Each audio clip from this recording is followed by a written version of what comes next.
Oui, bonjour. Alors voilà, je vous fais une petite vidéo pour vous expliquer que ce que vous cherchez et que vous pensez avoir perdu, en fait, vous l'avez devant vous.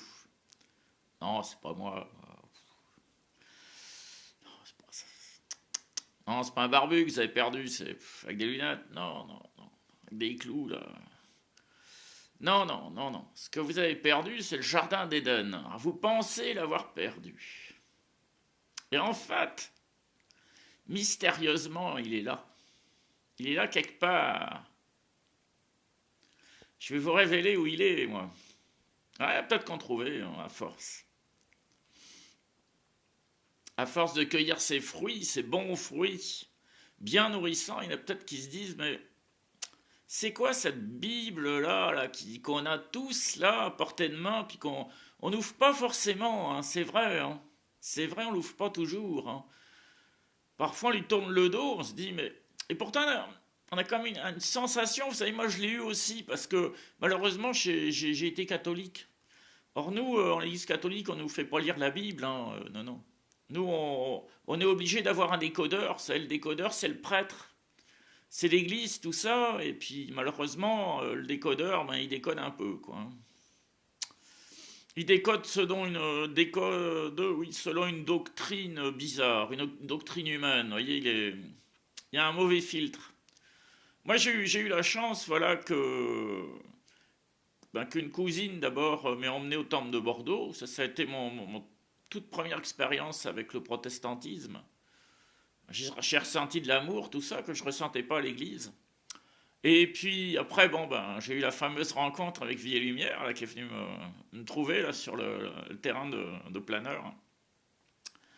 Mais ce que je voulais dire par là, parce que je m'adresse quand même au monde entier, vous comprenez bien que je ne m'adresse pas qu'aux voyageurs. Mais quand même, ce que je voulais dire par là, c'est que voilà, votre jardin d'Éden, vous l'avez. Il est dans la Bible. Hein, pourquoi j'insiste toujours à toutes les vidéos, tout ça, partout, je vais dans la rue, c'est même marqué sur mon sac à dos, lisez la Bible. Parce que le jardin d'Éden, c'est ça, c'est la Bible. Ne cherchez pas, c'est pas une utopie, c'est une réalité. Et il y a des fruits dedans, mais qui sont savoureux, là. Vous lisez ça de la Genèse jusqu'à Jacques, Pierre et Jean, bon, vous savez bien que je retire Paul, hein, bah oui. Je suis pas un grand fan de Paul, hein, non. Bon, on va pas revenir dessus, hein. Mais quand même, ah, je préfère Pierre, Jacques et Jean. Si, si, ben vous verrez, vous direz la différence. Parce qu'ils ont marché avec Jésus. C'est important. Ils étaient avec la lumière. Ils n'étaient pas dans l'obscurité, les ténèbres, ils étaient dans la lumière.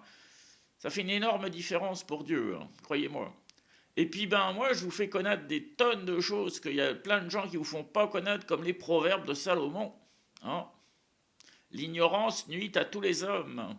Proverbe 19, 2. Très, très important.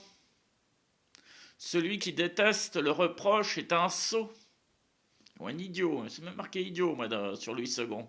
Proverbe 12, 1. Voilà, voilà, voilà. Donc, il faut, voilà, c'est une source, c'est une source inépuisable c'est une eau d'éternité. La Bible, c'est l'eau qui jaillit, ça, de la source du jardin d'Éden. La Bible, ce sont des fruits inestimables, la Bible. Regardez ces pauvres gens qui n'ont pas la Bible, qui lisent un mauvais livre là, où il est question d'haïr ceux qui ne sont pas comme eux, de les haïr jusqu'à les tuer même, s'ils ne veulent pas devenir comme eux des haineux. Mais nous, on ne veut pas devenir des haineux, nous on est dans notre jardin d'Éden, on boit de l'eau éternelle, on mange des fruits de la connaissance, hein, parce qu'on a la Bible. Oubliez jamais ça. Oubliez jamais, le jardin d'Éden, il est dans votre bibliothèque. Moi, je l'ai même en plusieurs langues, vous voyez. Eh oui, je suis pas en manouche. Non, mais je connais pas le manouche d'ailleurs, hein. Je connais trois mots, hein. Je connais trois mots de toutes les langues, moi. Eh oui. Oh, je pense encore à vous. Ne vous inquiétez pas. J'oublie personne. Mais là, j'avais besoin de temps pour lire la Bible. Si vous savez bien ce que c'est que le voyage, tout ça, on est pris par plein de choses, surtout quand on est célibataire. Il faut tout faire soi-même. Donc on n'a pas le temps de lire la Bible. On n'a pas le temps de se mettre dans un coin, de se poser, vous voyez, surtout moi qui aime bien rouler. Alors ce petit bout de voilà d'appartement sympa, tout ça, je peux même un peu bricoler, là, travailler de mes mains, j'ai besoin de travailler de mes mains, moi. Ben, vous voyez, ça m'a donné, voilà, vous voyez, je suis revenu à la Bible, tout ça, puis je me suis imprégné de la Bible, vous voyez, ça... Vous voyez, je parle plus que de la Bible.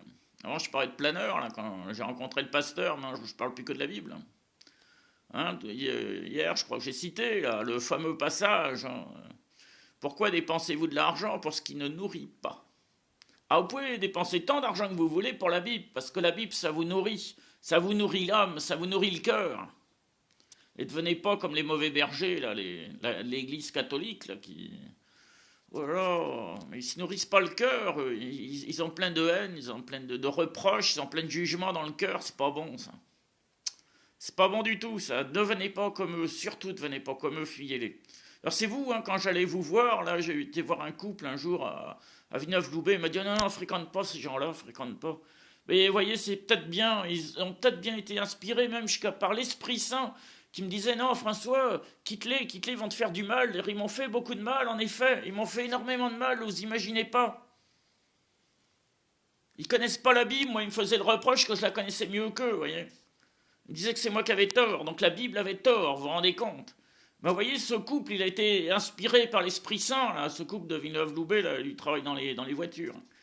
Ils ont une maison, mais ils vivent en camping, évidemment, comme vous savez. Mais ils ont eu raison, c'est l'Esprit Saint directement qui voulait me faire passer le message, vous voyez, qu'il fallait plus que j'aille dans l'église catholique, vous voyez. Ils avaient raison. Vous pouvez, vous aussi, porter la parole, il n'y a pas que le Christ qui porte la parole, l'Esprit Saint, vous pouvez être inspiré pour sauver les autres, vous voyez, pour partager la parole. C'est très très important à comprendre. Très très important. Vous voyez, moi je suis un prédicateur, là. Je fais des vidéos de prédicateurs. Ah oui. Allez, Dieu vous bénisse, les voyageurs. Bah, les autres, vous n'avez plus qu'à atteler la caravane. Hein, et puis, ah, mais il commence à y avoir beaucoup de sédentaires qui se transforment en voyageurs. Ah, il y en a qui comprennent. Hein. Ah, ben moi, je cherche ma formule. Ah, le pasteur, il faudrait que je revienne à la caravane. Évidemment. Et moi, je voudrais avoir une remorque, vous savez, les remorques pour les chevaux, vous connaissez bien, vous. Mais sans l'attelage en bas. Et j'aurais posé la remorque, mais plutôt sur un petit camion, un châssis, quoi, un châssis. Vous allez me trouver ça. Alors, un châssis, hop, on pose, vous avez la cabine là, du van pour les chevaux, une cabine genre un cheval et demi, vous voyez.